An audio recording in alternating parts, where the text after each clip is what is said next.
Hello students, welcome to అప్టెక్ jobs.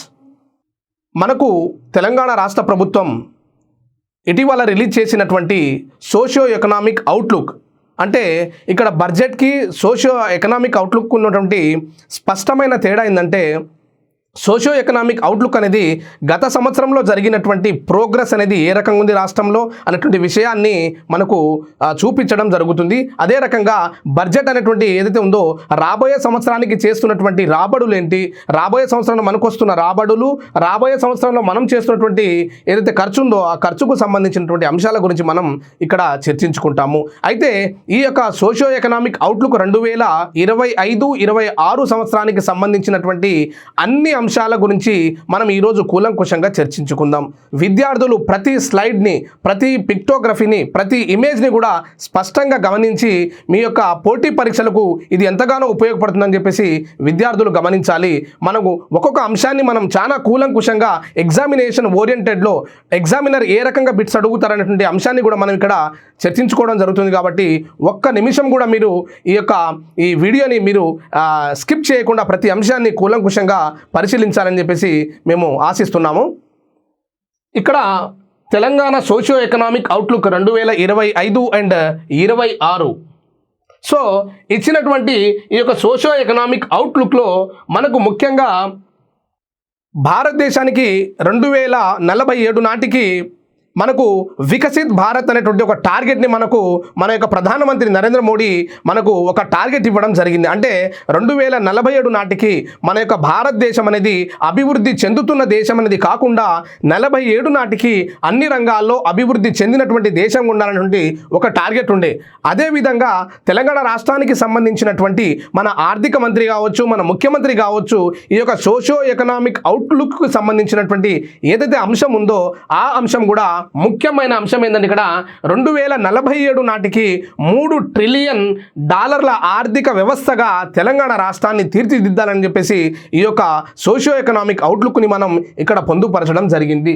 So ఇక్కడ తెలంగాణ రాష్ట్రాన్ని ప్రపంచ స్థాయి పోటీతత్వం గల ఆర్థిక శక్తిగా తీర్చిదిద్దాలనేటువంటి ఉద్దేశంతో తెలంగాణ రాష్ట్ర ప్రభుత్వం ప్రతిష్టాత్మకంగా ఒక రోడ్ మ్యాప్ని చేయడం జరిగింది, ఒక రోడ్ మ్యాప్ని క్రియేట్ చేయడం జరిగింది. అందులో భాగంగా 2047 నాటికి రాష్ట్ర గ్రాస్ స్టేట్ డొమెస్టిక్ ప్రొడక్ట్, అంటే రాష్ట్ర స్థూల మన యొక్క ఏదైతే ఉత్పత్తి ఉందో ఆ ఉత్పత్తిని మనం $3 ట్రిలియన్ ఉండాలనేటువంటి ఉద్దేశాన్ని మనం ఇక్కడ గమనించాలి. సో ఈ $3 ట్రిలియన్ మనం సాధించాలంటే ఇక్కడ 3 అంశాల గురించి మనం స్పష్టంగా ఒక స్పష్టత అనేది తీసుకోవాలి. ఈ యొక్క $3 ట్రిలియన్ చేరడం కోసం ఇక్కడ ప్రభుత్వం 3 లక్ష్యాల గురించి చెప్పడం జరిగింది. ఆ 3 లక్ష్యాలు ఎగ్జామినేషన్ పాయింట్ ఆఫ్ వ్యూలో మీకు ఒక ఆర్డర్లో అడిగే అవకాశం ఉంటుంది. కాబట్టి క్యూర్, ప్యూర్ అండ్ రేర్ అనేటువంటి ఈ యొక్క నమూనాను ఇక్కడ అన్ని సిపిఆర్ అంటే తెలుసు మనకు. సిపిఆర్ అంటే మనకి ఎవరికైనా హార్ట్ స్ట్రోక్ వచ్చిందనుకోండి, మనం సిపిఆర్ చేస్తాం. అదే రకంగా ఆర్థిక వ్యవస్థను మనం బాగా అభివృద్ధి పదంలో నడపాలన్నా, లేదా ఈ $3 ట్రిలియన్ మనం సాధించాలన్నా ఈ సిపిఆర్ అని మీరు గుర్తుపెట్టుకోవాలి. Cure and pure and rare అనేటువంటి ఒక నమూనా. సో ఈ నమూనా గురించి మనం కొంత డీప్గా చర్చించుకోవాల్సి ఉంటుంది. కాబట్టి ఇక్కడ క్యూర్ అనగానేమి అంటే core urban region economy. Hyderabad రాష్ట్రంలో ఉన్నటువంటి ఏదైతే కోర్ ఏరియాస్ ఉన్నాయో ఆ కోర్ ఏరియా, అంటే దీని ఎగ్జాంపుల్ ఎలా చెప్పొచ్చు అంటే, మనం ORR ఔటర్ రింగ్ రోడ్ మధ్యలో ఉన్నటి ప్రాంతం ఏదైతే ఉందో ఆ ప్రాంతం లోపల కోర్ అర్బన్ రీజియన్ ఎకానమీని డెవలప్ చేయాలనేటువంటి ఉద్దేశంతో మనం క్యూర్ అనేటువంటి ఒక ఇనిషియేటివ్ని తీసుకురావడం జరిగింది. నెక్స్ట్ సెకండ్ వన్ ఏంటంటే, ఇక్కడ ప్యూర్ అని ఉంది. అంటే దీని మీనింగ్ ఏంటంటే, ఇక్కడ సింపుల్గా పెరీ అర్బన్, ప్యూర్ అంటే పెరీ అర్బన్ రీజనల్ ఎకానమీ అంటే పెరీ ఏరియా రీజనల్ ఎకానమీ. అంటే ఈ పెరీ రీజన్ అనేటువంటి ఎక్కడ ఉంటుందంటే, ఈ అంశం ఎక్కడ ఉంటుందంటే మనకు సింపుల్గా మీరు ORRకి మరియు RRకి మధ్య ఉన్నటువంటి ప్రాంతంగా గుర్తుపెట్టుకోండి. ఏదైతే మనకు ప్యూర్ అనేటువంటి ఉందో PURE, దీన్ని మనం ORRకి మరియు RRకి మధ్య ఉన్నటువంటి ప్రాంతంగా మనం ఇక్కడ గమనించాలి. ఇది మొత్తం ఈ ప్రాంతం, ఈ జోన్ 2 ఏదైతే ఉందో ఈ జోన్ 2 మొత్తం కూడా మనకు నిర్మాణ రంగానికి కేటాయించడం జరిగింది. నిర్మాణ రంగం అంటే కన్స్ట్రక్షన్కి సంబంధించినటువంటి అంశంగా మనం ఈ యొక్క సెకండ్ ఇంపార్టెంట్ జోన్ని గురించి మనం చర్చించుకోవచ్చు. ఇదేమో ఓఆర్ఆర్కి లోపల, ఇదేమో ఓఆర్ఆర్కి త్రిబుల్-ఆర్కి మధ్య ఉన్నటువంటి ప్రాంతంగా విద్యార్థులు ఇక్కడ గమనించాలి. Second zone. Third zone rare అనేది ఉంది. సో ఇది సింపుల్గా ఏంటంటే ఇక్కడ రేర్ అనేటువంటి rural agri region, rural agri region economy అంటే సింపుల్గా దీన్ని ఎట్లా గుర్తుపెట్టుకోవాలంటే మీరు ఏదైతే మనకు త్రిబుల్-ఆర్ ఉందో త్రిబుల్-ఆర్ నుంచి రాష్ట్ర సరిహద్దు వరకు అంటే త్రిబుల్-ఆర్ నుంచి రాష్ట్ర సరిహద్దు వరకు ఉన్నటువంటి ఏదైతే మనకు ల్యాండ్ ఉందో, ఏదైతే మనకు త్రిబుల్-ఆర్ నుంచి రాష్ట్ర సరిహద్దుకు ఉన్నటువంటి ఏదైతే మనకు బౌండరీ ఉందో ఆ బౌండరీ వరకు మనం ఇక్కడ ముఖ్యంగా వ్యవసాయ రంగానికి అత్యధిక ప్రాధాన్యత ఇవ్వడం జరిగింది. అంటే జోన్ 3లో రేర్లో మనం ఇస్తున్నటువంటి ముఖ్యమైనటువంటి ప్రాధాన్యత ఏంటంటే వ్యవసాయ రంగానికి, వ్యవసాయ అనుబంధ రంగాలకు మనం అత్యధిక ప్రాధాన్యత ఇస్తున్నటువంటి విషయాన్ని విద్యార్థులు గమనించాలి. సో $3 ట్రిలియన్ యొక్క ఆర్థిక వ్యవస్థగా తెలంగాణ మారాలంటే మనకు 3 జోన్లు ఉన్నాయి. క్యూర్ జోన్ అనేది ఉంది, తర్వాత ప్యూర్ జోన్ అనేది ఉంది, తర్వాత రేర్ అనేటువంటి జోన్ ఉంది. కాబట్టి జోన్ 1లో మనకు ముఖ్యంగా పరిశ్రమలు, సేవా రంగాలు, మెట్రో రైలు, మౌలిక సదుపాయాలకు సంబంధించినటువంటి అభివృద్ధికి సంబంధించిన అంశాల గురించి మనం ఇందులో చర్చించుకుంటాము. అదేవిధంగా జోన్ 2 ఏదనుకున్నాం మనం? జోన్ 2 అంటే ఏదైతే మనకు ఓఆర్ఆర్కి త్రిబుల్-ఆర్కు మధ్య ఉన్నటువంటి ప్రాంతం అయితే ఉందో ఆ ప్రాంతాన్ని ఇక్కడ మనం ఈ యొక్క జోన్ 2లో చూపించడం జరుగుతుంది. ఈ జోన్ 2 అనేది పట్టణ సరిహద్దు ప్రాంతాల వరకు విస్తరించడం జరిగినది. సో ఇందులో ఏమేమి ఉంటాయి? స్థిరాస్తి, రవాణా, లాజిస్టిక్స్, చిన్న పరిశ్రమలు ఏర్పాటు కోసం మనం ఇక్కడ సెకండ్ ఇంపార్టెంట్ జోన్ గురించి చర్చించుకుంటున్నాము. అదే రకంగా థర్డ్ జోన్ అయితే ఉందో ఈ థర్డ్ జోన్లో గ్రామీణ మరియు వ్యవసాయ ప్రాంతానికి అత్యధిక మనం ఇంపార్టెన్స్ ఇవ్వడం జరిగినది. ఇక్కడ ఏముంది? వ్యవసాయ రంగం, ఆహార శుద్ధి పరిశ్రమలు, చేతి వృత్తులు, గ్రామీణ పర్యావరణం. సో ముఖ్యంగా ఈ అన్ని అంశాల గురించి మనం చర్చించుకున్నాం. కాబట్టి ఇదేమో పారిశ్రామిక సేవల రంగాల మీద ఎక్కువ కాన్సన్ట్రేషన్ చేస్తే, ఇదేమో నిర్మాణ రంగం మీద అత్యధికమైనటువంటి యొక్క ఫోకస్ పెట్టడం జరిగింది. అదే రకంగా జోన్ 3 అనేది వ్యవసాయ రంగం మరియు వ్యవసాయ అనుబంధ రంగాలకు సంబంధించినటువంటి అంశాల గురించి చర్చించడం జరిగింది అనేటువంటి విషయాన్ని విద్యార్థులు గమనించాలి. పోటీ పరీక్షలు మీకు ఎలా అడగొచ్చు అంటే సింపుల్గా 2047 నాటికి రాష్ట్ర స్థూల ఉత్పత్తిని $3 ట్రిలియన్ మనం లక్ష్యంగా పెట్టుకున్నాం. కాబట్టి ఈ లక్ష్య సాధన కోసం తెలంగాణ రాష్ట్ర ప్రభుత్వం సోషియో ఎకనామిక్ అవుట్లుక్లో పొందుపరిచినటువంటి నమూనా పేరెంట్ అనేది ఉంటాడు. కాబట్టి CPR అని గుర్తుపెట్టుకో. క్యూర్, ప్యూర్, రేర్ అనేటువంటి కాన్సెప్ట్ నీ మైండ్లో ఉంటే నువ్వు ఈజీగా ఈ బిట్టు చేయడం అవకాశం ఉంటుంది. కాబట్టి సో ప్రతి విషయాన్ని విద్యార్థులు ఇక్కడ కాంపిటేటివ్ ఓరియంటెడ్లో మీరు గమనించాలి. సో ఇది మనం ఫస్ట్గా అర్థం చేసుకోవాలి. Next second most important Telangana vision 2047 3 స్తంభాలు. అంటే మన యొక్క విజన్ ఏముంది? భారత ప్రభుత్వానికి సంబంధించినటువంటి విజన్ కూడా 2047కు ఉంది. అదేవిధంగా తెలంగాణ రాష్ట్రం కూడా 2047కి ఒక టార్గెట్ అనుకుంది. ఆ టార్గెటే $3 ట్రిలియన్ కలిగినటువంటి ఆర్థిక వ్యవస్థగా తెలంగాణ రాష్ట్రాన్ని తీర్చిదిద్దాలి. సో ఇక్కడ ఏదైతే తెలంగాణ రాష్ట్ర విజన్ 2047 ఉందో దీనికి 3 పిల్లర్లను తీసుకురావడం జరిగింది మన సోషియో ఎకనామిక్ అవుట్లుక్ 2025-26 సంవత్సరంలో. ఆ 3 ముఖ్యమైనటువంటి స్తంభాలేంటి?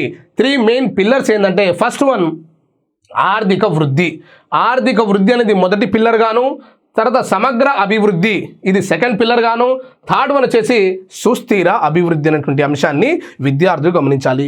ఈ 3 పిల్లర్లలో భాగంగా మనం అనేక అంశాల గురించి అభివృద్ధి పదంలో అనేక అంశాలను మనం ప్రోగ్రెస్ చేయాలనేటువంటి ఉద్దేశంతో తెలంగాణ గవర్నమెంట్ ఈ 3 పిల్లర్లను తీసుకురావడం జరిగింది. ఆర్థిక వృద్ధి, సమగ్ర అభివృద్ధి మరియు సుస్థిర అభివృద్ధి. సో ఆర్థిక వృద్ధి అంటే ఆల్రెడీ తెలుసు, మనకు ఆ రాష్ట్ర ఆదాయంలో పెరుగుదలను మాత్రమే సూచించేది వృద్ధి. సో ఇక్కడ వృద్ధిని మనం ఎందుకు ఫోకస్ పెట్టామంటే రాష్ట్రాలను పెట్టుబడి కేంద్రాలుగా మార్చడం, ఎస్పెషల్లీ తెలంగాణ రాష్ట్రాన్ని ఫారెన్ డైరెక్ట్ ఇన్వెస్ట్మెంట్లో కావచ్చు, ఫారెన్ ఇన్స్టిట్యూషనల్ ఇన్వెస్ట్మెంట్లో కావచ్చు, ఇతర అంతర్జాతీయ ముఖ్యమైనటువంటి ఏదైనా సంస్థలు కావచ్చు, తెలంగాణ రాష్ట్రాన్ని ఒక కేంద్రంగా మార్చాలనేటువంటి ఉద్దేశంతో ఇక్కడ ఆర్థిక వృద్ధిని మనం ఎక్కువగా ఇంప్రూవ్మెంట్ చేయాలి, ఆర్థిక వృద్ధిని మనం ఎక్కువగా మన యొక్క జిఎస్డిపి ఉంటుందో దాన్ని మనం ఎక్కువగా ఇంక్రీజ్ చేయాలనే ఉద్దేశంతో మనం ఆర్థిక వృద్ధిని అనేటువంటి అంశాన్ని మొదటి పిల్లర్గా తీసుకోవడం జరిగింది. దీంట్లో ఏమవుతుందంటే మన రాష్ట్రాన్ని పెట్టుబడుల కేంద్రంగా మార్చాలనే ఉద్దేశంతో ఈ యొక్క ఆర్థిక వృద్ధి అనే కాన్సెప్ట్ని తీసుకొచ్చాము. సెకండ్ ఇంపార్టెంట్ పిల్లర్ ఏంటంటే సమగ్ర అభివృద్ధి. సమగ్ర అభివృద్ధి అంటే ఇక్కడ యూత్ మీద ఎక్కువ ఫోకస్ చేయడం, విమెన్ని ఎంపవర్మెంట్ చేయడం, యువతను మరియు మహిళలను తర్వాత విద్యార్థినులను అన్ని రంగాలలో అభివృద్ధి పదంలో నడిపించడం కోసం ఇక్కడ సమగ్ర అభివృద్ధి అంటే హోలిస్టిక్ డెవలప్మెంట్ అనేది మనం ఇక్కడ చూడాలి.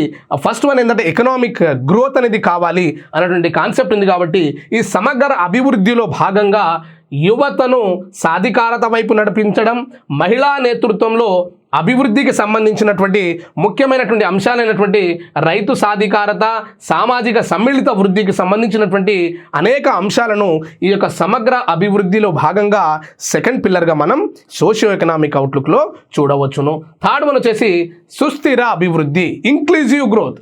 ఇంక్లూజివ్ గ్రోత్ అంటే ఇక్కడ అన్ని కులమతాలకు అతీతంగా అన్ని వర్గాలకు సంక్షేమ ఫలాలు అందించేటట్టు ఎవరిని మనం ఎక్స్క్లూడ్ చేయకుండా కలిసిపోయి అందరినీ కలివిలిగా తీసుకెళ్ళి భారత ప్రభుత్వం కావచ్చు, తెలంగాణ రాష్ట్ర ప్రభుత్వం అందించినటువంటి ఏదైతే మనకు సంక్షేమ కార్యక్రమాలు ఉన్నాయో ఎవరిని మనం నెగ్లిజెక్ట్ చేయకుండా అందరికీ అవకాశాలు కల్పించాలనే ఉద్దేశంతో సుస్థిర అభివృద్ధిని మనం ఇక్కడ చేయడం జరిగింది మన యొక్క థర్డ్ పిల్లర్లో భాగంగా. ఇక్కడ ముఖ్యంగా ఏముందంటే పర్యావరణ పరిరక్షణతో కూడినటువంటి నెట్ జీరో అభివృద్ధి. ఇక్కడ ఏముంటుంది ఈ యొక్క సుస్థిర అభివృద్ధిలో భాగంగా, ఈ సుస్థిర అభివృద్ధిలో భాగంగా ఏమవుతుందంటే ఇక్కడ మన యొక్క అభివృద్ధి మీద ఎక్కువ ఫోకస్ చేసి మనం పర్యావరణాన్ని, సహజ వనరుల్ని ఎక్కువ మొత్తంలో కొల్లగొడతాం. కాబట్టి ఏదైతే మన యొక్క డెవలప్మెంట్ ఉందో అది ఆ డెవలప్మెంట్ అనేది పర్యావరణానికి అనుకూలంగా ఉండాలి. అదే రకంగా ఈ యొక్క పర్యావరణం పొల్యూషన్ అనేది నెట్ జీరో కావాలి 2047 నాటికి అని చెప్పేసి ఇక్కడ థర్డ్ ఇంపార్టెంట్ పిల్లర్గా మనం చూడొచ్చు. సో ఇక్కడ ఆర్థిక వృద్ధి, సమగ్ర అభివృద్ధి మరియు సుస్థిర అభివృద్ధి అంటే సస్టైనబుల్ డెవలప్మెంట్ ఏదైతే ఉందో ఈ సస్టైనబుల్ డెవలప్మెంట్ని భాగంగా ఇక్కడ మనం ఈ యొక్క మూడో అంశంగా తీసుకోవడం జరిగింది. ఈ నెట్ జీరోని 2040 నాటికి మనం జీరో స్థాయికి తీసుకురావాలని చెప్పేసి తెలంగాణ రాష్ట్ర ప్రభుత్వం సోషియో ఎకనామిక్ అవుట్లుక్ 2025-26లో భాగంగా చెప్పడం జరిగింది. కాబట్టి ఇవి ముఖ్యమైనటువంటి 3 స్తంభాలుగా విద్యార్థులు గమనించాలి. నెక్స్ట్ రంగాల వారీగా అంచనా, సెక్టార్ వైజ్ ఇక్కడ ప్రిడిక్షన్స్ ఎలా ఉన్నాయంటే 2047 నాటికి $3 ట్రిలియన్ లక్ష్యాన్ని తెలంగాణ రాష్ట్ర ప్రభుత్వం పెట్టుకోవడం జరిగింది. కాబట్టి ఇక్కడ సేవల రంగం కావచ్చు, ఇండస్ట్రియల్ సెక్టార్ కావచ్చు, అగ్రికల్చరల్ సెక్టార్ కావచ్చు, వాళ్ళ యొక్క కాంట్రిబ్యూషన్ ఏ రకంగా ఉండాలి, ఎంత మొత్తంలో వాళ్ళు కాంట్రిబ్యూట్ చేస్తే మనం 2047 నాటికి $3 ట్రిలియన్ ఆర్థిక వ్యవస్థగా మారుతామంటే ముఖ్యంగా ఇక్కడ సేవా రంగం అయితే ఉందో ఆల్రెడీ మనకు తెలుసు. సేవా రంగం అనేది డామినేట్ రంగం, అది స్టేట్లో కావచ్చు, సెంట్రల్లో కూడా కావచ్చు. కాబట్టి 2047 నాటికి సేవల రంగం ద్వారా $1.95 ట్రిలియన్ మనం సేవా రంగం నుంచి మనం పొందాలనేటువంటి టార్గెట్ని పెట్టుకోవడం జరిగింది. కాబట్టి ఇది ప్రధాన వృద్ధి చోదకంగా ఉండాలి. ప్రస్తుతానికి కూడా మనకు 68% మన యొక్క స్టేట్ జీడిపిలో కావచ్చు, జిఎస్డిపిలో కావచ్చు దీని వాటనే అత్యధికంగా ఉంది. కాబట్టి ఇది ఒక ప్రధాన చోదక శక్తిగా ఇప్పటికీ ఉంది. కాబట్టి 2047 నాటికి సుమారు $1.95 ట్రిలియన్ మనం సేవా రంగం నుంచి పొందాలనేటువంటి ఒక టార్గెట్ని పెట్టుకోవడం జరిగింది. అదే రకంగా పారిశ్రామిక రంగం నుంచి 0.5 ట్రిలియన్ల మనం పొందాలనేటువంటి ఉద్దేశాన్ని ఇక్కడ సెకండ్ ఇంపార్టెంట్ సెక్టార్లో మనం గమనించాలి. ముఖ్యంగా ఇందులో ఈ పారిశ్రామిక రంగంలో లైఫ్ సైన్సెస్ నుంచి మరియు సెమీకండక్టర్ల ఏదైతే ఉన్నాయో వీటి మీద మేజర్గా ఫోకస్ చేయడం జరిగింది. కాబట్టి ఈ పారిశ్రామిక రంగానికి సంబంధించి లైఫ్ సైన్సెస్ మరియు సెమీకండక్టర్ ఆల్రెడీ మీకు తెలుసు, భారతదేశంలో అత్యధిక వ్యాక్సినేషన్ కావచ్చు, భారతదేశానికి అత్యధికమైనటువంటి ఈ ఫార్మాకు సంబంధించిన ప్రొడక్ట్ కావచ్చు, హైదరాబాద్ అనేది కేంద్రంగా ఉంది. కాబట్టి మనం ముఖ్యంగా ఈ యొక్క సెమీకండక్టర్ కావచ్చు లేదా ఇతర లైఫ్ సైన్సెస్కి సంబంధించినటువంటి ప్రొడక్ట్స్ అయితే ఉన్నాయో వాటి మీద ముఖ్యంగా ఇక్కడ ఫోకస్ చేయడం జరిగింది. కాబట్టి అది సెకండ్ ఇంపార్టెంట్ సెక్టార్గా మనం గమనించాలి. సో తర్వాత వ్యవసాయ రంగం ఆల్రెడీ మీకు తెలుసు, భారతదేశంలో అత్యధిక ఉపాధి అవకాశాలు కల్పిస్తున్నటువంటి రంగం ఏదైతే ఉందో అది వ్యవసాయ రంగం. కాబట్టి వ్యవసాయ రంగం నుంచి కూడా $3 ట్రిలియన్ మనం ఇక్కడ ఎక్స్పెక్ట్ చేయడం జరుగుతుంది బై 2047. సో ఇక్కడ ఎందుకంటే ఇక్కడ ఏదైతే అగ్రికల్చర్ ఉందో ఈ అగ్రికల్చర్ని మనం ట్రెడిషనల్ ప్రాక్టీస్ కాకుండా అంటే సాంప్రదాయకంగా మనం వాడుతున్నటువంటి పనిముట్లు అవి కాకుండా నూతన యంత్రాలు, యంత్ర పరికరాలు, తర్వాత అత్యధిక దిగుబడి ఇచ్చినటువంటి విత్తనాలను, వంగడాలను వాడడం వల్ల మనం 2047 నాటికి ఈ వ్యవసాయ రంగం నుంచి $0.33 ట్రిలియన్ యొక్క సంపదను మనం ఎక్స్పెక్ట్ చేస్తున్నాం. కాబట్టి ఓవరాల్గా ఇది 0.33 అనేటువంటి అంశాన్ని మీరు గమనించాలి. ఇదే కాకుండా పన్నులు సబ్సిడీల ద్వారా అంటే వ్యవసాయ రంగం, పారిశ్రామిక రంగం, సేవల రంగమే కాకుండా ఆ రాష్ట్రానికి, ఆ దేశానికి పన్ను కూడా ఒక రకమైనటువంటి వనరుగా ఉంటుంది. కాబట్టి రాబడికి సంబంధించిన ఒక వనరు, రిసోర్స్గా ఉంటుంది. కాబట్టి మన రాష్ట్రంలో $3 ట్రిలియన్ యొక్క లక్ష్యాన్ని మనం చేరుకోవాలంటే పన్నుల ద్వారా మరియు ఇతర సబ్సిడీల ద్వారా కూడా $0.22 ట్రిలియన్ మనం ఎక్స్పెక్ట్ చేయబోతున్నాం 2047 నాటికని విద్యార్థులు గమనించాలి. సో మనకి ఎగ్జామినేషన్లో బిట్టెలు అడగవచ్చు అంటే రంగాల వారీగా మనం ఏ రకంగా ప్రెడిక్షన్ చేసాం 2047 నాటికి $1 ట్రిలియన్ ఆర్థిక వ్యవస్థగా మనం బలపడాలంటే ఈ యొక్క రంగాలను క్రొనాలజికల్ ఆర్డర్లో అమర్చమంటాడు. కాబట్టి ఆల్రెడీ ఇక్కడ మనకు సేవల రంగం ఉందో ఇది మొదటి స్థానాన్ని ఆక్రమించింది. అదేవిధంగా పారిశ్రామిక రంగం $0.5 ట్రిలియన్ రెండో స్థానంలో ఉన్నది. అదేవిధంగా మనకు వ్యవసాయ రంగం మూడో స్థానంలో $0.33 ట్రిలియన్ మనకు మూడో స్థానంలో ఉంది. అదేవిధంగా పన్నులు మరియు సబ్సిడీలు ఏదైతే ఉన్నాయో ఇది 4వ స్థానాన్ని ఆక్రమించిందని చెప్పేసి విద్యార్థులు గమనించాలి. ఈ క్రోనాలజికల్ ఆర్డర్, ఈ నెంబర్ కూడా చాలా ఇంపార్టెంట్ మనకు ఎగ్జామినేషన్ పాయింట్ ఆఫ్ వ్యూలో. అదేవిధంగా మనకు ఇక్కడ వృద్ధి రేటు అంచనా అంటే ఈ యొక్క గ్రోత్ రేట్ని అంటే 2047 నాటికి $3 ట్రిలియన్ ఆర్థిక వ్యవస్థను మనం చేరాలంటే ఈ యొక్క 3 రంగాలు ముఖ్యంగా వ్యవసాయ రంగం, పారిశ్రామిక రంగం, సేవల రంగం యొక్క వృద్ధి రేటు అంచనాను మనం ఇక్కడ గమనించాలి. సింపుల్గా ఇక్కడ ఈ యొక్క ఇయర్లు కూడా చాలా ఇంపార్టెంట్ అని విద్యార్థులు గమనించాలి. ఫర్ ఎగ్జాంపుల్ ఈ యొక్క 2025 నుండి 30 సంవత్సరం మధ్య కాలంలో అంటే ఈ 5 సంవత్సరాల కాలంలో సగటు వృద్ధి ఎలా ఉన్నారంటే 8% నిర్ణయించడం జరిగింది. అంటే $3 ట్రిలియన్ ఆర్థిక వ్యవస్థగా తెలంగాణ రాష్ట్రాన్ని మనం మార్చాలంటే ఈ యొక్క వృద్ధి అనేది సగటు యావరేజ్ వృద్ధి రేటు మనం యొక్క అంచనా ఎలా ఉందంటే మొదటి 5 సంవత్సరాలకు 2025-30 మధ్య అంటే మొదటి 5 సంవత్సరాలకు టార్గెట్ ఎంత పెట్టుకున్నామంటే 8% టార్గెట్ పెట్టుకున్నామని విద్యార్థులు గమనించాలి. నెక్స్ట్ సెకండ్ ఏంటంటే 31 నుంచి 39 అంటే సుమారు 8 సంవత్సరాల కాలానికి మన యొక్క టార్గెట్ ఎంత అనుకున్నామంటే 7% గ్రోత్ అనేది అనుకున్నాం మనం. అంటే ఈ ఫస్ట్ 5 ఇయర్స్తో కంపేర్ చేస్తే నెక్స్ట్ 8 ఇయర్ మన యొక్క కంపారిజన్ చూస్తే యావరేజ్ అనేది కొంచెం తగ్గింది. 8% ఫస్ట్ అనుకున్నాం, 8 ఇయర్స్లో 7% అనుకున్నాం. కాబట్టి నెక్స్ట్ ఈ యొక్క జీడిపిలో పెరుగుదలను మనం లాస్ట్ 2041 నుంచి 2047 ఈ 6 సంవత్సరాల కాలానికి 5.2%గా ఉండాలని చెప్పేసి మనం ఇక్కడ ఎక్స్పెక్ట్ చేయడం జరిగింది, లేదా ఈ యొక్క వృద్ధి రేటును మనం అంచనా వేయడం జరిగింది. అంటే ఏదైతే తెలంగాణ రాష్ట్రానికి సంబంధించినటువంటి ఈ ఎవ్రీ ఇయర్ లేకుంటే ఎవ్రీ 5 ఇయర్ ఫస్ట్ ఏమో 5 ఇయర్స్ అనుకున్నాము, సెకండ్ ఏమో మనం 8 ఇయర్స్ అనుకున్నాము, థర్డ్ ఏమో మనం ఇక్కడ 6 ఇయర్స్ అనుకున్నాం. కాబట్టి ఈ సంవత్సరాల కాలంలో గ్రోత్ రేట్ వచ్చేసి మొదటి 5 సంవత్సరాలకు 8% గాను, తర్వాత 8 సంవత్సరాలకు 7% గాను, ఆ తర్వాత 6 సంవత్సరాలకు 5.2% గ్రోత్ రేట్ అనేది తెలంగాణ రాష్ట్రం కలిగి ఉన్నట్లయితే ఆటోమేటిక్గా 2047 నాటికి తెలంగాణ రాష్ట్రం అనేది $3 ట్రిలియన్ ఆర్థిక వ్యవస్థ కలిగినటువంటి రాష్ట్రంగా మనం తీర్చిదిద్దొచ్చు. కాబట్టి ఈ యొక్క వృద్ధి రేటు అంచనాలను కూడా విద్యార్థులు ప్రతి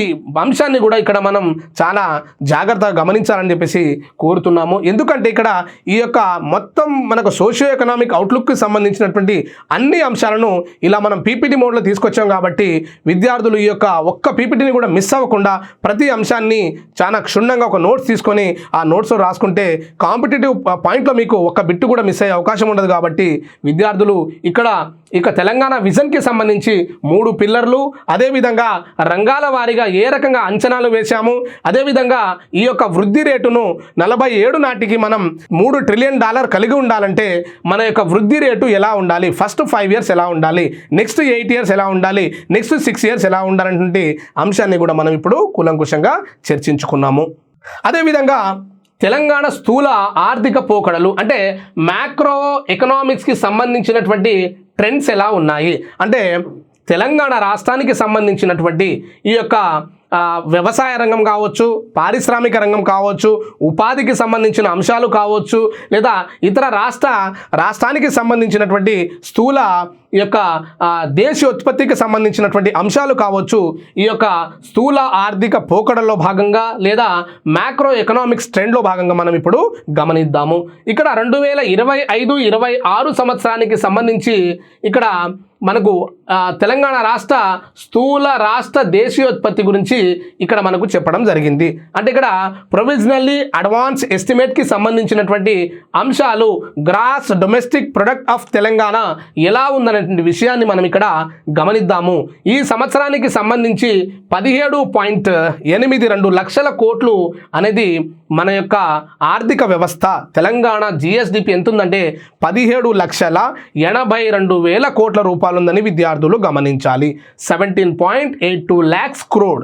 సో ఇది గతంతో కంపేర్ చేస్తే ఇది సుమారుగా 10.7% అనేది వృద్ధి రేటును నమోదు చేసిందని విద్యార్థులు గమనించాలి. అంటే మనకు ప్రొవిజనల్లీ అడ్వాన్స్ ఎస్టిమేట్ ప్రకారం సోషియో ఎకనామిక్ అవుట్లుక్లో పొందుపరిచినటువంటి విధంగా 17.82 లక్షల కోట్లు ఉన్నటువంటి తెలంగాణ జిఎస్డిపి అనేది గతంతో పోలిస్తే ఎంత శాతం పెరుగుదలను నమోదు చేసిందంటే 10.7% పెరుగుదల నమోదు చేసిందని విద్యార్థులు గమనించాలి. ఇందులో ముఖ్యంగా ఇన్ఫర్మేషన్ టెక్నాలజీ మరియు trade and transportation and communication రంగాలలో ముఖ్యంగా మనం ఎక్కువ మొత్తంలో బలోపేతం చేశామనేటువంటి విషయాన్ని విద్యార్థులు గమనించాలి. సో ఇక్కడ ఈ యొక్క జాతీయ వృద్ధి రేటుతో కంపేర్ చేస్తే అంటే మన యొక్క జిఎస్డిపిని స్టేట్ గ్రాస్ డొమెస్టిక్ ప్రొడక్ట్ని మనం యొక్క సెంట్రల్లో ఉన్నటువంటి గ్రాస్ డొమెస్టిక్ ప్రొడక్ట్ మనం కంపేర్ చేస్తే మన యొక్క వృద్ధి రేటు అనేది చాలా ఎక్కువగా ఉన్నదనే విషయాన్ని విద్యార్థులు గమనించాలి. అంటే జాతీయ వృద్ధి రేటుతో మనం కంపేర్ చేస్తే తెలంగాణ వృద్ధి రేటు అనేది అత్యధికంగా కలదనే విషయాన్ని విద్యార్థులు ఇక్కడ సింపుల్గా గమనించాలి. సో ఇక్కడ ఈ యొక్క అంచనాలకు సంబంధించినటువంటి ఈ వృద్ధి రేటు అంచనాలను కేంద్రం యొక్క ministry of statistic and programme implementation అంటే కేంద్రానికి సంబంధించినటువంటి ఈ యొక్క మాస్పీ అయితే ఉందో దీని ఆధ్వర్యంలో మనం అంచనా వేయడం జరుగుతుందని విద్యార్థులు గమనించాలి.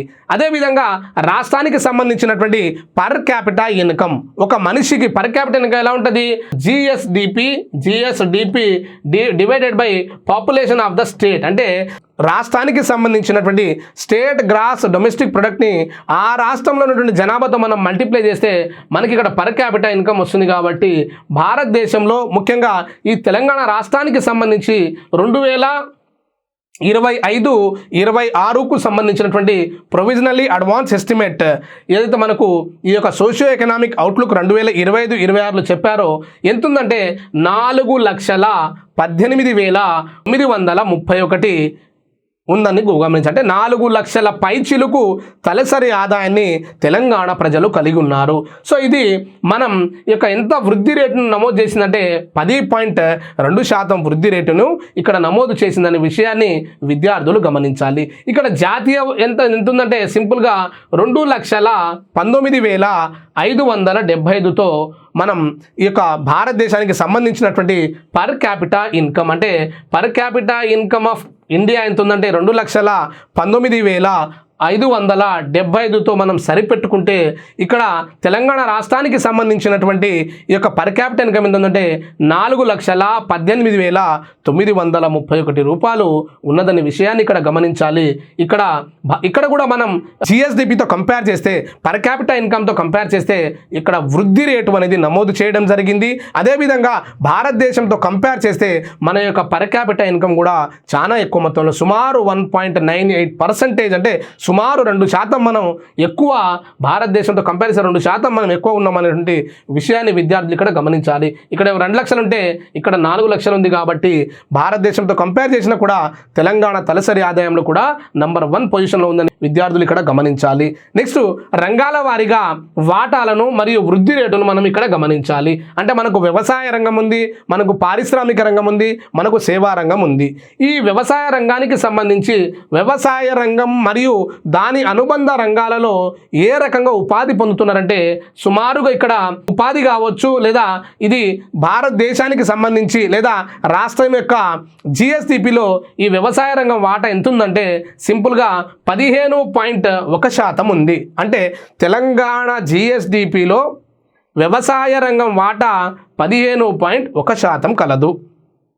అదేవిధంగా ఈ యొక్క దీని నెంబర్ వైజ్ మనం చూసుకుంటే 2,49,691 కోట్లు కలదు. సో ఇక రంగాల వారీగా ప్రొవిజనల్లీ అడ్వాన్స్ ఎస్టిమేట్లో ఇక్కడ తెలంగాణ స్టేట్ గ్రాస్ వాల్యూ యాడెడ్లో దీని వాటా ఎంత ఉందంటే మనకు సింపుల్గా 15.1% ఉందనే విషయాన్ని విద్యార్థులు గమనించాలి. అంటే ప్రాథమిక రంగంలో మనకు ఆల్రెడీ ఇక్కడ గనులు తవ్వకాలు కూడా కలిపి ఉంటాయి కాబట్టి సింపుల్గా వ్యవసాయం మరియు వ్యవసాయ అనుబంధ రంగాలతో పాటు గనులు తవ్వకాలు కూడా కలిపి ఉన్నాయి కాబట్టి మొత్తానికి 15.1% వాటాను ఇక్కడ మనకు వ్యవసాయ రంగం అనేది గ్రాస్ స్టేట్ వాల్యూ యాడెడ్లో మనం ఇక్కడ వాటాను షేర్ చేయడం జరుగుతుంది. అదేవిధంగా వృద్ధి రేటు గతంతో కంపేర్ చేస్తే వ్యవసాయ రంగంలో వృద్ధి రేటు ఎంత ఉందంటే 1.4% వృద్ధి రేటును కలిగి ఉన్నదని విద్యార్థులు ఇక్కడ గమనించాలి. అదేవిధంగా ద్వితీయ రంగానికి సంబంధించి అంటే పారిశ్రామిక రంగానికి సంబంధించి ఎంత వాటా ఉందంటే మనకు 16.3% వాటాను కలిగి ఉందని విద్యార్థులు గమనించాలి. అదేవిధంగా దీనికి నెంబర్ వైజ్ మనం చెప్పుకుంటే 2,68,325 కోట్లు మనం ఈ యొక్క పారిశ్రామిక రంగం నుండి మనకు గ్రాస్ స్టేట్ వాల్యూ యాడెడ్కి యాడ్ అవుతుందనే విషయాన్ని విద్యార్థులు గమనించాలి. కానీ ఇక్కడ వ్యవసాయ రంగంతో లేదా ప్రాథమిక రంగంతో కంపేర్ చేస్తే ద్వితీయ రంగం లేదా పారిశ్రామిక రంగం యొక్క వృద్ధి రేటు ఎంత ఉందంటే 9.4% ఉందన్న విషయాన్ని విద్యార్థులు గమనించాలి. అంటే వ్యవసాయ రంగంతో కంపేర్ చేస్తే పారిశ్రామిక వృద్ధి రేటు చాలా ఎక్కువ ఉన్నది. అక్కడేమో 1.4% వృద్ధి రేటు ఉంటే ఇక్కడ 9.4% వృద్ధి రేటు అనేది కలిగి ఉన్నదంటే సుమారు 8% వృద్ధి రేటు ఎక్కువ ఉన్నదని ఈ యొక్క డిఫరెన్స్ మీరు ఇక్కడ విద్యార్థులు గమనించాలి. అదేవిధంగా ఇక్కడ మనకున్నటువంటి తృతీయ రంగం లేదా సేవల రంగం ఏదైతే ఉందో సేవల రంగం యొక్క పర్సంటేజ్ వాటా ఎంత ఉందంటే 68.6%. అంటే సుమారు 69% వాటా 3/4 మనం ఎక్కడి నుంచి అంటే సుమారు ఈ యొక్క 75% వాటాను మనం ఈ యొక్క తృతీయ రంగం నుంచి పొందడం జరుగుతుంది. అదేవిధంగా దీని యొక్క వృద్ధి ఎంత ఉందంటే 13.5% ఉన్నది. కాబట్టి ఈ యొక్క న్యూమరికల్ చెప్పుకుంటే సుమారు 11 లక్షల కోట్ల రూపాయలు మనకు వచ్చేటువంటి ఆదాయంలో ఈ యొక్క 17 లక్షల కోట్ల ఉన్నటువంటి మన యొక్క 17.82 లక్షల కోట్లలో మనకు సుమారుగా 11 లక్షల కోట్ల రూపాయలు మనం ఎక్కడి నుంచి పొందుతున్నామంటే అది సేవల రంగం నుంచి పొందుతున్నాం. కాబట్టి ఇచ్చినటువంటి 3 రంగాలలో మనకు అన్నిటిలో వృద్ధి అనేది కలిగి ఉన్నది. సో ఇవి వీటికి సంబంధించినటువంటి అంశాలు. అదేవిధంగా ఈ యొక్క సర్వీస్ సెక్టార్ తెలంగాణ రాష్ట్రంపై ఆధారపడి వేగవంతమైనటువంటి ఆర్థిక వ్యవస్థగా మార్చడానికి దోహదపడుతుంది. అంటే ఇక్కడ ఇచ్చినటువంటి 3 రంగాలలో ఈ యొక్క సేవల రంగం యొక్క వృద్ధి రేటు కూడా సుమారు 17-14% అనేది ఉంది. కాబట్టి తెలంగాణ రాష్ట్రానికి సంబంధించినటువంటి ఈ యొక్క టార్గెట్ని రీచ్ అవ్వడంలో ఇది ప్రధాన చోదక శక్తిగా ఉపయోగపడుతుందనే విషయాన్ని విద్యార్థులు ఇక్కడ గమనించాలి. అదేవిధంగా ఉపాధి వాటా అంటే పీడియాట్రిక్ లేబర్ ఫోర్స్ ఏదైతే సర్వే ఉందో మనకు ప్రతి సంవత్సరం దీన్ని NSO అంటే నేషనల్ స్టాటిస్టికల్ ఆర్గనైజేషన్ 2019వ సంవత్సరం వరకు 2018-19 సంవత్సరం వరకు మనకు కేంద్ర గణాంక సంస్థ CSO అనేది ఉండేది. 2019వ సంవత్సరం నుంచి ఇక్కడ BK రాయ్ కమిటీ సిఫారసుల మేరకు మన యొక్క CSOని మరియు NSSO అంటే నేషనల్ శాంపిల్ సర్వే ఆర్గనైజేషన్ని రెండింటిని కలిపి మనకు NSOగా మారడం జరిగింది. కాబట్టి ఈ పీడియాట్రిక్ లేబర్ ఫోర్స్ సర్వే అయితే ఉందో ఇది ప్రతి సంవత్సరం NSO యొక్క ఆధ్వర్యంలో రిలీజ్ చేయడం జరుగుతుంది. కాబట్టి ఈ యొక్క అంచనాల ప్రకారం వివిధ రంగాలు ఏ రకంగా ఉపాధి అవకాశాలను కల్పిస్తున్నాయంటే మనకు భారతదేశానికే వెన్నుముక్కలా ఉన్నటువంటి ఈ యొక్క వ్యవసాయ రంగం ఏదైతే ఉందో అత్యధిక ఉపాధి అవకాశాలను కల్పించడం జరుగుతుంది. ఉన్నటువంటి 100%లో 41.5% అంటే 42% మంది ప్రజలు ఈ యొక్క వ్యవసాయ రంగం మీద ఆధారపడుతున్నారు. అదేవిధంగా పారిశ్రామిక రంగం అనేది సుమారు 22% ఉపాధిని పారిశ్రామిక రంగము, అదేవిధంగా 36.3% అనేది సేవల రంగం అనేది ఉపాధిని కల్పించడం జరుగుతుంది. సో ఇచ్చినటువంటి యొక్క పిడియాట్రిక్ లేబర్ ఫోర్స్ సర్వే ప్రకారం 2025 అక్టోబర్ అండ్ డిసెంబర్ మంత్లో ఇచ్చినటువంటి ఎస్టిమేషన్ ప్రకారం మనకున్నటువంటి ఈ యొక్క ఉపాధి అవకాశాల్లో వ్యవసాయ రంగం అనేది మొదటి స్థానాన్ని, పారిశ్రామిక రంగం అనేది 2వ స్థానాన్ని, ఇండస్ట్రియల్ సెక్టార్ అనేది 3వ స్థానాన్ని ఆక్రమించడం జరిగింది.